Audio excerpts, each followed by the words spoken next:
Chapter 6. Daniel chapter 6 is what we're going to be looking at. Again, Daniel is significant in the Bible for his prophecies and all that he saw, but I'm going to focus on the man Daniel here, who lived in a time when Nebuchadnezzar ruled the world. Babylon was the capital of the world. Rome was not there. Alexander the Great conquered later. The Ottoman Empire conquered later. This was the seat and the capital of the world. They owned the world. And Nebuchadnezzar II was the one that conquered Israel, destroyed the temple in Jerusalem, and he brought back captives or people or slaves of the Jews in 3 different deportations. The first deportation, he brought back Daniel and Mishael and the other 3 and many, many others. He brought back to this massive city of Babylon, 10 square miles of a city that we saw models of and that I walked through the ruins of when I was there in Babylon. But Daniel is mentioned first in Daniel chapter 1. Notice behind me, I got this up on the screen. Then the king interviewed them, and among them none was found like Daniel, Hananiah, Mishael, and Azariah. Therefore they served before the king. And in all matters of wisdom and understanding about which the king examined them, he found them 10 times better than all the magicians and astrologers who were in all his realm.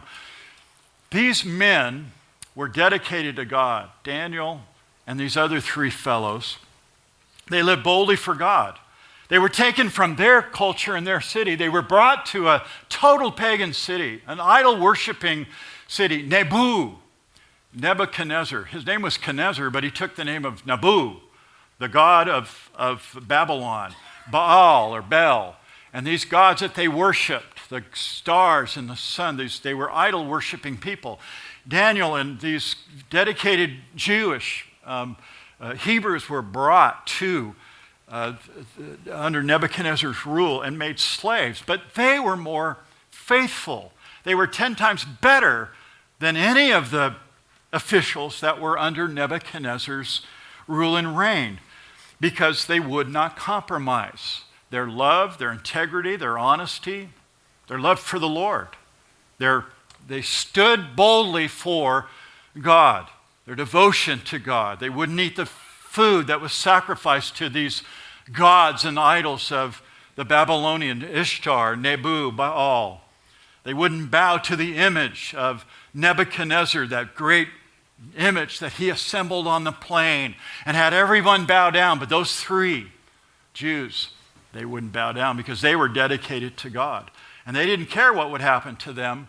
Daniel's the same way. He's the man of integrity, a man that loved God, a man that was devoted to God. His exemplary life, from the time he was a teenager, taken in that first deportation, brought to Babylon, to that pagan city, given a new name, Belteshazzar was his name, and the others, Shadrach, Meshach, and Abednego, they were given new names, new identity. They were raised as teenagers, taught the language, but they would not bow down to these false gods. They kept their love for God and their devotion to God. And Daniel, he was greatly loved by God. His whole life he loved the Lord. In fact, in chapter 9, notice behind me on the screen, the angel Gabriel comes to Daniel and says, "Oh, Daniel, I have now come forth to give you skill to understand. At the beginning of your supplications, the command went out, and I have come to tell you that you are greatly beloved." God loved Daniel because of Daniel's devotion to God. He would not compromise. I mean, think about world history. Adam compromised God's law. He followed his wife's sin, and he lost paradise. Abraham compromised and lied about Sarah being his sister. Sarah compromised by sending Abraham his handmaiden, and the birth of Ishmael and the loss of peace in that whole Middle East region, even till this day. Esau compromised for a meal, and Jacob and lost his birthright. Samson compromised his devotion as a Nazirite with Delilah, and he lost his strength, he lost his eyes, they were plucked out, and he lost his life. David, the great king of Israel, he committed adultery and then had the husband of Bathsheba, Uriah, killed in battle. He was a murderer. He lost his first child. And then Solomon, what a wise man. 700 wives, 300 concubines, 1,000 women. And he was supposed to be the wisest. He lost his kingdom. But Daniel, he becomes the greatest example of a man of integrity. He lived without compromise. He lived in Babylon, in this ancient city. It was pagan in every sense. These people had no regard for God. They attacked the temple of God in Jerusalem. They tore it apart. They took all its stuff and they took the people and brought them captive to Babylon. But Daniel, he was unshakable. He was absolute in his love and devotion to God. He would not compromise God and his laws. And remember, he was only 15 in chapter 1. And now we come to chapter 6. He's going to be challenged again. He's 80 years old. He's lived an uncompromising life from the time he was 15. And now he is 80 years old. And nothing has changed. He still loves God. He still won't compromise. He still has the same determination to honor the Lord. And I put this statement up. Notice behind me. God is much more concerned with how we finish than how we start. For every one of us that have been Christians for 10, 20, 50 years, God's more concerned on how you finish. We raise up young ones to carry the torch, to lead the church into the future. But we don't fade away. We support the young ones, right? That's our responsibility. Our elders are going to do that. I know that each and every one of you, that's your role that you play, to support Eddie and his wife, to encourage them, to pray for them, to add to their ministry. Come alongside and teach a class with them. That's our role and that's our responsibility. But it's Daniel and his character that we're going to look at. So Daniel in the lion's den, beginning in verse 1, notice the promotion, his promotion. Verse 1, it pleased Darius to set over the kingdom 120 satraps to be over the whole kingdom, and over those 3 governors, of whom Daniel was one, that the satraps might give account to them, so that the king would suffer no loss. So Darius is the king. Nebuchadnezzar is gone. Darius is now the king. He's the king of the world. He's the king of that Babylonian empire, ruling the world. He's just probably conquered a new section. Now he has to reorganize his government. And so his government consists of him as the king, sovereign. Then he has 3 vice presidents, you could call them, 3 men that are going to oversee all of the work. And then under them, there's these 120 governors or satraps that are all under them. And Darius is very picky in choosing his leadership. Notice at the end of verse 2, so that the king would suffer no loss. What that means is that politicians have not changed in the last 4,000 years. They're still corrupt. And Darius knows that these guys are corrupt, but he can trust Daniel. Daniel is a man of integrity. So he's put Daniel at the top of the list in his government. Why? Because these other guys are corrupt. They're creeps. They're going to steal from him as a king, and he knows it. So if he puts Daniel in charge, notice again at the end of verse 2, the king would suffer no loss. So Daniel, he rises to the top of Darius' government because he can be trusted. And then notice in verse 3, we get the qualities of his life, qualities of Daniel's life. Notice, then this Daniel distinguished himself above the governors and satraps because, here it is, an excellent spirit was in him. And the king gave thought to setting him over the whole realm. His character was so impeccable and so remarkable. He was so honest that the king thought, you should just run the whole thing. You're so much better than any of these other men. But notice the excellent spirit that Daniel had here. This is what distinguished him above all the other leaders in that power. His excellent spirit. The yatir is the Hebrew word. It means exceedingly, surpassingly, above and beyond.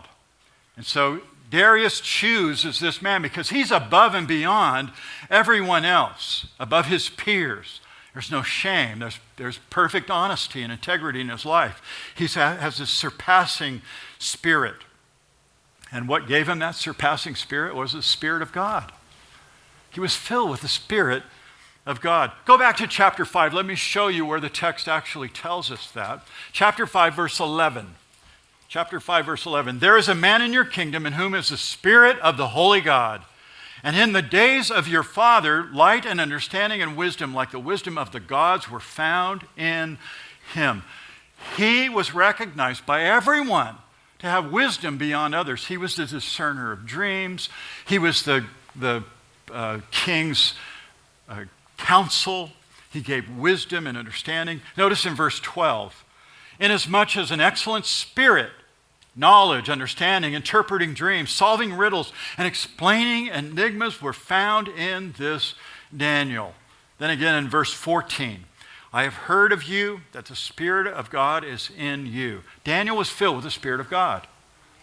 Daniel loved God. He had an impeccable spirit, but he was filled and yielded to God's Spirit. Now go back to chapter 6 and verse 4. Notice verse 4. So the governors and satraps sought to find some charge against Daniel concerning the kingdom. But they couldn't find a charge or fault because he was faithful, nor was there any error or fault found in him. Now this is incredible.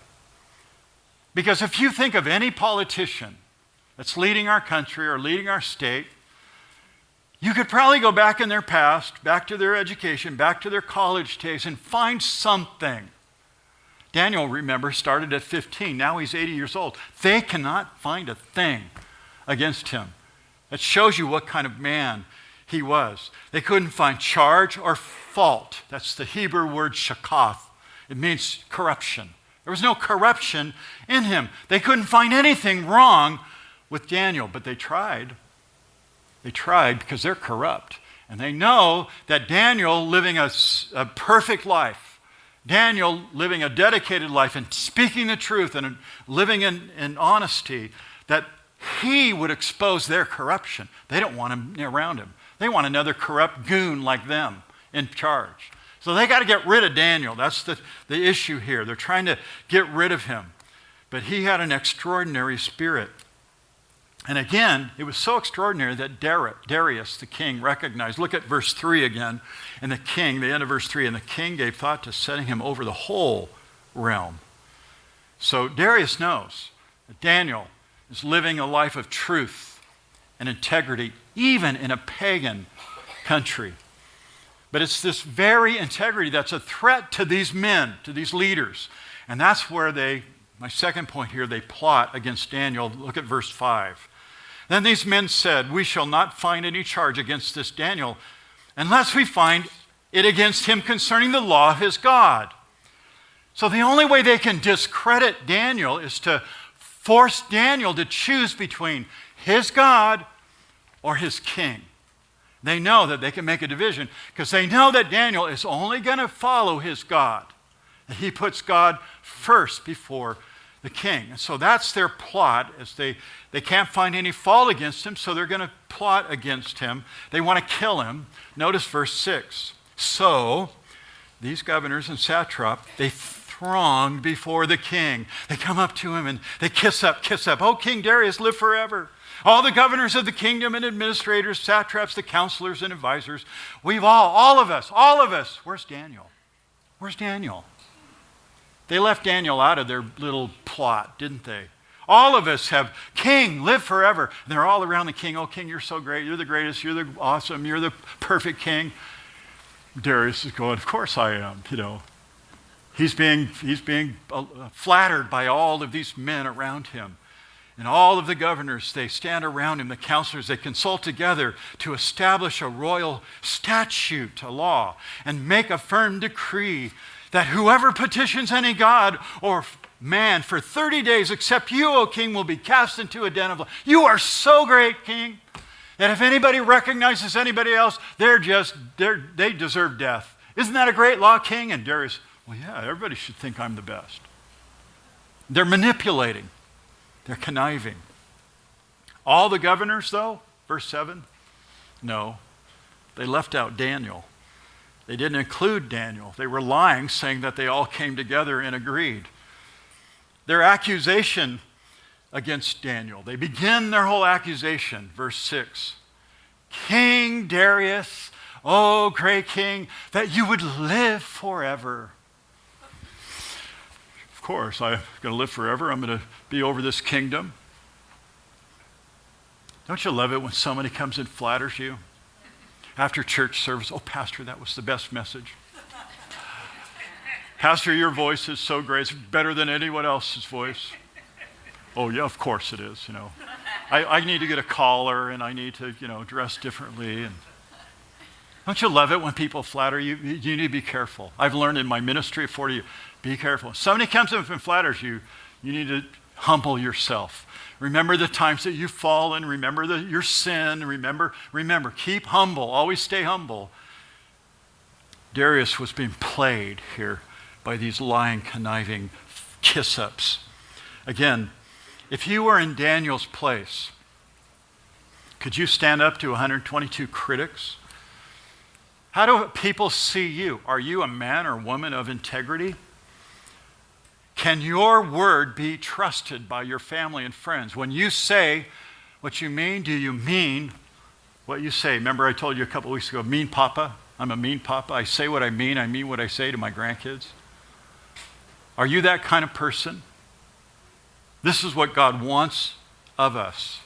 As Christians, we're to be above any kind of accusation. We're to live honestly. We're to work hard. Because we represent Jesus to the world around us. That's why Peter says this. Notice behind me on the screen.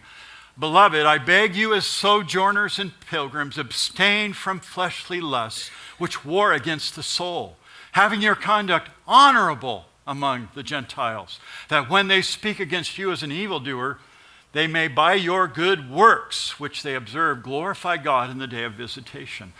You and I, as Christians, are to live lives of integrity, of honesty. Our words should be our bond. When we say yes, it means yes. When we say no, it means no. We're never to manipulate. We're never to try to cheat someone else.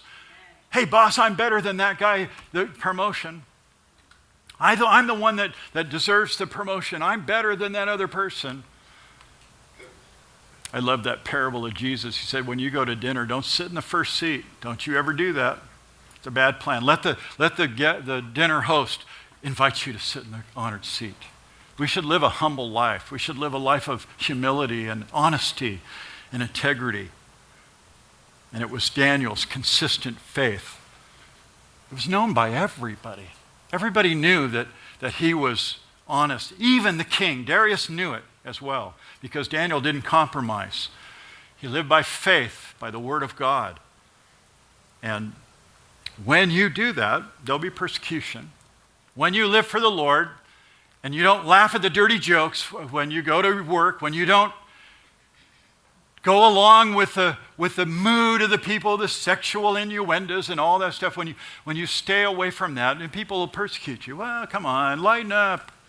Have a couple of buds after work, let's go out and shoot pool, and let's goof off, and let's live like everybody else. And as a Christian, we need to be very careful. We are representatives of Jesus Christ. And that's what we see in Daniel here. He represents God. But these men, these evil men, they want to get rid of Daniel because they're corrupt. And they know, with Daniel around, with Daniel being there, he's going to expose their corruption, and they'll lose their job, maybe even their head, because they're corrupt. They got to get rid of Daniel. So back in verse 2, notice again, and over these three governors, of whom Daniel was one. He's one of the main leaders over the whole kingdom. So these crooks have to come up with some way to discredit Daniel. And they can't do it. They can't find anything against him. So they're going to come up with this law. And Darius He's been manipulated. Oh, I am great. I'm the great king. I'm going to live forever. I'm the better than everybody else, because all 122 are saying, yay for the king, yay for the king. And so he, without thinking, he's going to sign the law. And this is my next point here. He outlaws prayer for 30 days. Verse 7 at the end there, that whosoever petitions any god or man for 30 days, except you, O king, shall be cast into the den of lions. Verse 8. Now, O king, establish the decree and sign the writing, so that it cannot be changed according to the law of the Medes and Persians, which does not alter. So if the king signs an edict, if the king signs a law, it's law. Even if he makes a mistake, he can't go back on it. If it's law, it's sealed. And these guys know it. They're going to get him to sign. They've been kissing up to him, and they're going to get him to sign this law, so he can't go back on it. They know what Daniel's capable of. They know that Daniel's a man of prayer, and so that's why they write this law and outlaw prayer for these 30 days, which is really interesting. Notice what he does. King Darius, he's been schmoozed. Therefore, verse 9, King Darius signed the written decree. There's no doubt this was a horrible law. It's a stupid law. I mean, think about it. Darius hasn't really thought about it. He didn't make up the law. These other people made up the law. Their ends is to get Daniel killed. They want him eradicated. And so they're the ones that came up with this law. But Darius is, he's been flattered to the point to where he just signs this written decree. Imagine sick folks in that country can't pray, or farmers. They have to wait 30 days before they pray. It was a stupid law. And most significantly is what comes next. Daniel's response. Notice the prayer life of Daniel. This is where I want to really focus today. Now, when Daniel, verse 10, knew that the writing was signed, he went home, and in his upper room, with his windows open toward Jerusalem, he knelt down on his knees 3 times that day, and he prayed and gave thanks before his God, as was his custom since the early days. I love that about Daniel. He doesn't run to the king and say, King, I think you made a mistake here. I think you really blew it. He doesn't go to the king. He doesn't go to the courthouse and file an injunction. He doesn't go and bombard the switchboard in Sacramento with a bunch of phone calls. No. When Daniel knew that King Darius had actually signed this bad law, verse 10, he went home in his upper room with his window open toward Jerusalem. He knelt down on his knees 3 times that day, and he prayed and he gave thanks before his God. In other words, Daniel didn't panic, he prayed. Could the same thing be said of you and me? Instead of panicking, instead of manipulating, instead of trying to work it out, do we go to the Lord in prayer like Daniel? I told this story first service. Everything went well in Baghdad. We actually went from Baghdad down to Basra. It's right on the border of Iran. I remember coming out of the airport after we flew down there with the driver, and the first off-ramp to the right was right into a border station with a bunch of Iranian guards there. And I was thinking, don't go right, keep going that way, don't go right, And then Friday when I was coming back, I was to get up at 4 a.m. and go outside and meet my driver in the dark at 5 o'clock. I don't speak Arabic, but they're going to pick me up, take me to the airport. So I wait in the lobby. I asked the guy at the lobby, hey, has the driver been here? And he goes, where you go? Airport, they're outside. So I go outside, I don't know, I'm waiting for a driver named Hussein. Mohammed, Hussein, Jabul, whoever, I don't know, Hussein is his name. I go outside and there's 3 taxi drivers. Airport, you go to the airport. One guy grabs my bag, throws it in. No, I'm looking for Hussein. What's your name? Lee, come with me. We'll go to the airport. I'm totally confused. So like a knucklehead, I panicked instead of prayed. And a Syrian gal, businesswoman with her luggage, she goes, hey, I'm going to the airport. She spoke English. She goes, I'm going to the airport. You can go with me. Well, I'm supposed to wait for Hussein. Ask these guys if they're Hussein. She goes, don't worry about it. I'll get you there. So I got in the taxi cab. We were about 20 minutes late. I was supposed to leave at 5. It's 5:20. So I get in the taxi cab, and about a minute into this ride, I'm thinking, what did I just do? That was I'm in Basra, and this foreign place. I don't speak the language. I've got this Syrian woman that speaks. The taxi driver's going somewhere. I hope he's going to the airport. And it ended up just fine. You guys were praying for me. I'm so grateful that you were all praying. And obviously I got there. But Daniel, he didn't panic. He prayed. And I want you to notice about his prayer. And here's my main points this morning. 4 things about the prayer life of Daniel. Number 1, a place. Notice in verse 10, he went home in his upper room, and with the windows open, he prayed. Do you have a quiet place to pray? Do you have a place that you go to pray to seek the Lord? Instead of panicking when you're threatened, when there's a trial in your life, do you have a place that you go to pray, a place to talk with God? Remember, all through the Gospels, Jesus, he often went away from the disciples to pray, to seek God. Very important that you, Christian, have a place to go and pray. Number 2, notice this posture here, verse 10. He knelt down on his knees 3 times that day, and he prayed.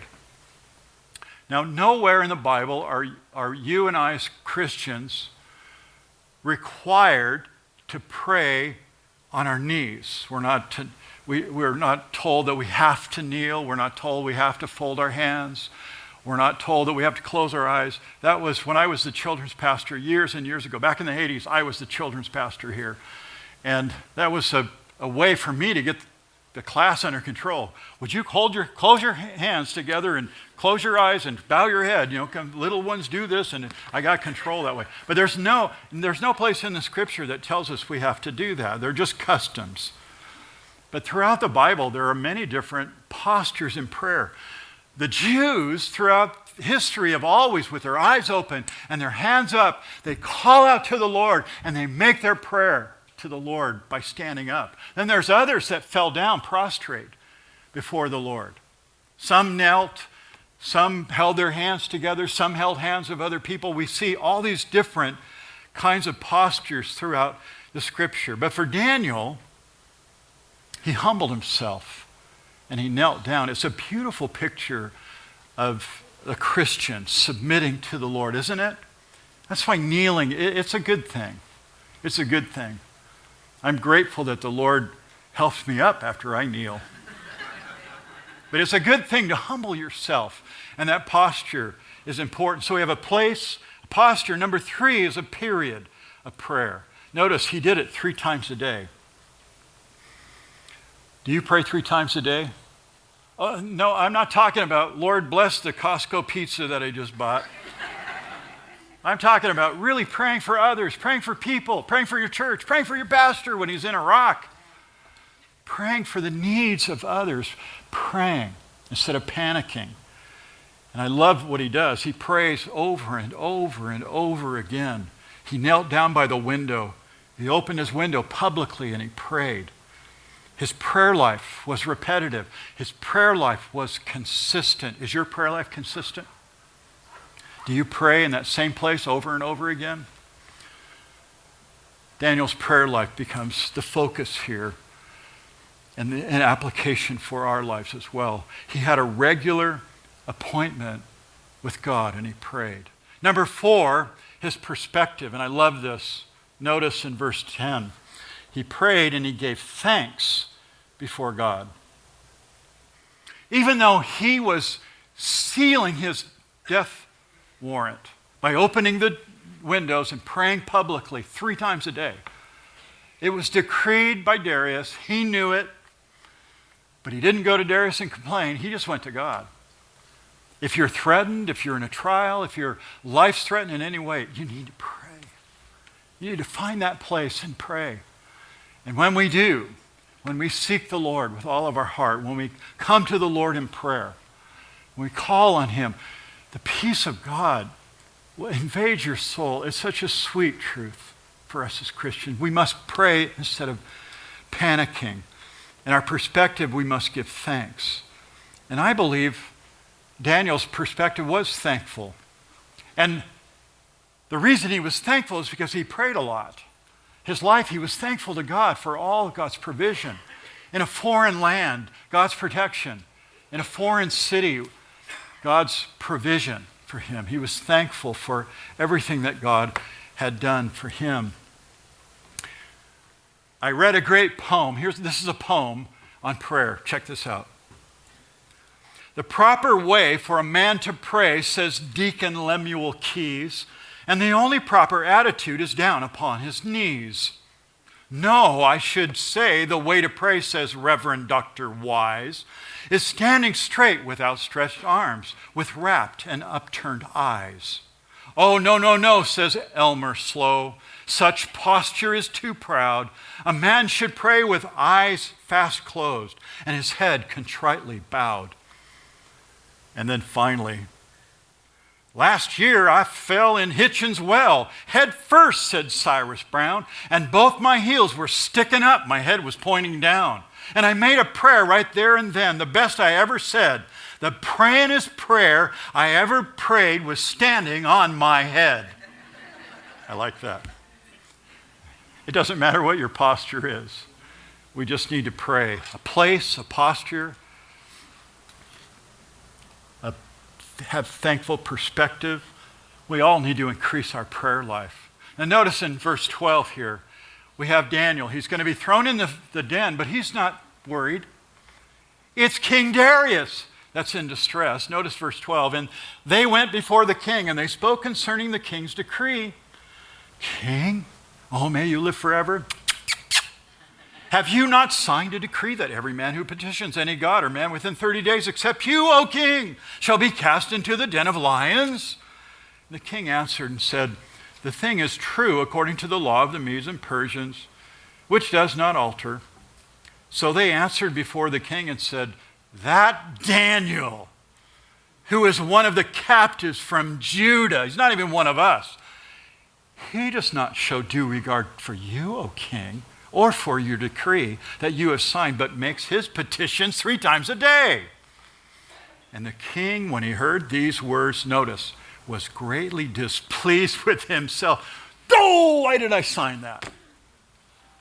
I should have thought about this. But why did he sign it? Because those guys were flattering him and telling him how great a king he was. He lost his perspective with all that flattery. In verse 14, and he set his heart on Daniel to deliver him. He loves Daniel, and he wants Daniel to be alive, but he knows he signed this decree. He can't go back now. So he's trying to think, well, what can I do? He's panicking now, and he labored till the going down of the sun to deliver him. So now he knows he's been tricked.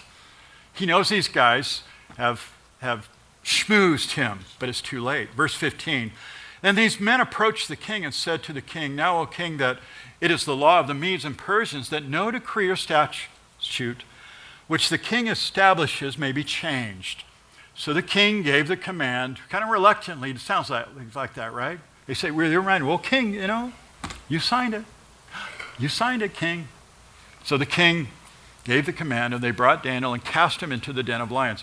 And by the way, when I was in the city, we got to this place where the archaeologist that gave us a tour, we had about a 3-hour tour walking through that very hot, large city with those walls. And we got to a place where they believed was this den of lions. It wasn't a hole in the ground. It was actually a place where they kept animals and vegetables, and it was near the city area where the captives would have lived. All kind of lined up, and they would have, through this large, tall arch in this very dark dungeon area with small rooms all through it. It was very cool in there. It was hot outside. It was like about 85 degrees. We went down in this area, and it was cold. It was in the 50s. So they kept their fruit and vegetables cold down in this area. But that's where they believed that Daniel would have gone. And they rolled a stone in the door so he couldn't get out. So the lions are inside this den, and this stone was rolled, and he knows he's been schmoozed here. But he gave the command, verse 16, and Daniel was cast into the den of lions. But the king spoke to Daniel. Listen to what he says. Daniel, Are you sure your God whom you serve continually will deliver you? I sure hope he will, Daniel. I'm on your side. I'm rooting for you, Daniel. Then a stone was brought and laid at the mouth of the den, and the king sealed it with his own signet ring and with the signets of his lords, that the purpose concerning Daniel might not be changed. Because he knows these guys are corrupt. They want to kill him anyway. So they might get in there and kill him for their own reasons. So he sealed it with his signet ring so nobody could touch it. He's the only one that can open the lion's den. But here's what I find fascinating. When I read this narrative from the text, I see distress in the king, not in Daniel. Daniel's obedient. He goes in there. The king is the one that's distressed. Although the king orders Daniel into the den, he encourages Daniel. Daniel, your God's going to be with you. You're going to be okay. You know, I can just see him doing that. The king, he goes back to his room. Notice verse 18. The king went to his palace, but he didn't eat anything. He spent the night fasting. He can't even eat. He's sick to his stomach. And then he doesn't turn on ESPN or watch a sporting event. No musicians were brought before him. And he can't even sleep. He is upside down and he is tossing and turning all night in his bed because of this decision he makes. He denies everything. He can't eat, he can't sleep. He suffered more than Daniel that night when we really think about it. Now the text doesn't say, but I believe he had a great night's sleep. Maybe he even cuddled in one of the lion's manes. Maybe. He did have a conversation with an angel. But notice the deliverance of Daniel here in verse 19. The king arose very early in the morning and went in haste to the den of lions. And again, you got to think about King Darius. Think about what he looked like. He hasn't slept all night. He hasn't eaten anything. His hair's facing south. His beard's going north, and he gets out of bed. He's all disheveled. He's worried about, he's not worried about him. He's worried about Daniel here. And so he rushes to the den, verse 20, and when he came to the den, he cried out with a lamenting voice.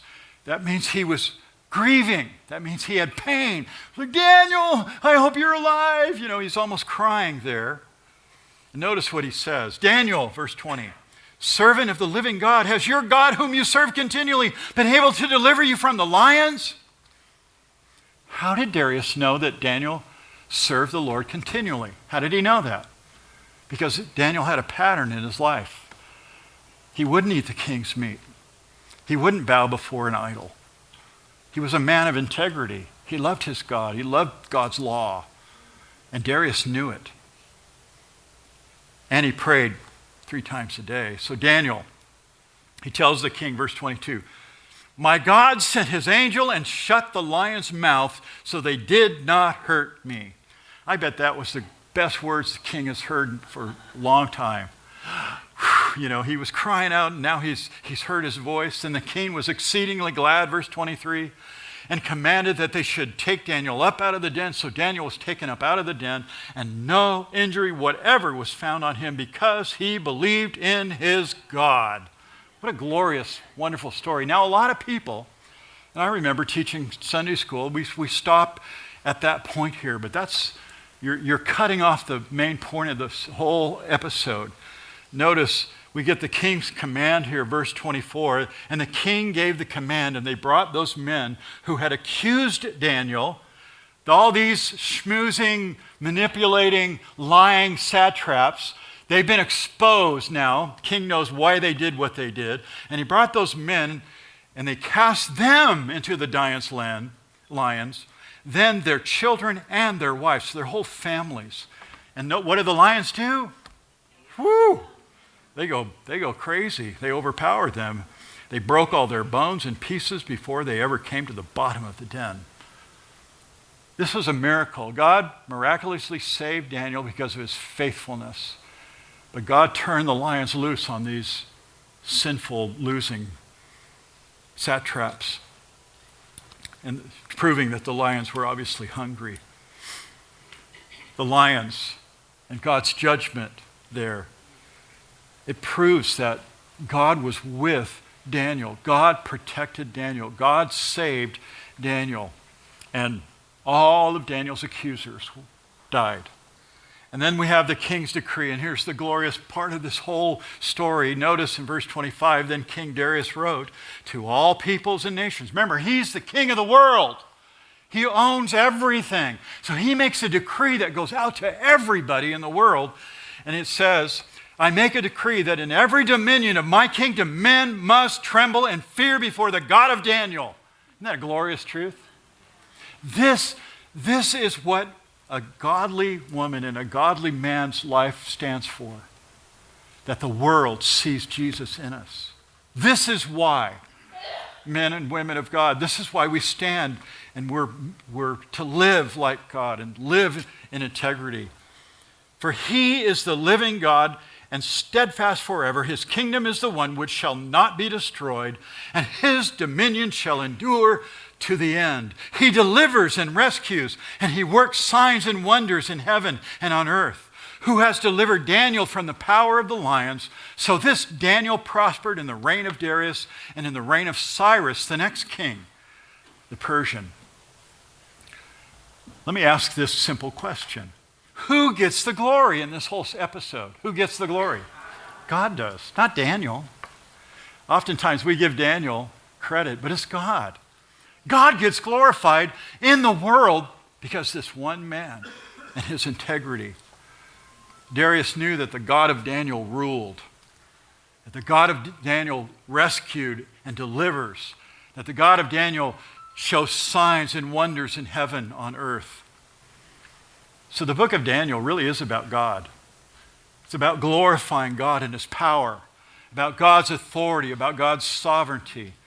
And what we learn from chapter 6 is God is in control. We, as Christians, need to live honest lives of integrity to bring glory and honor to our God.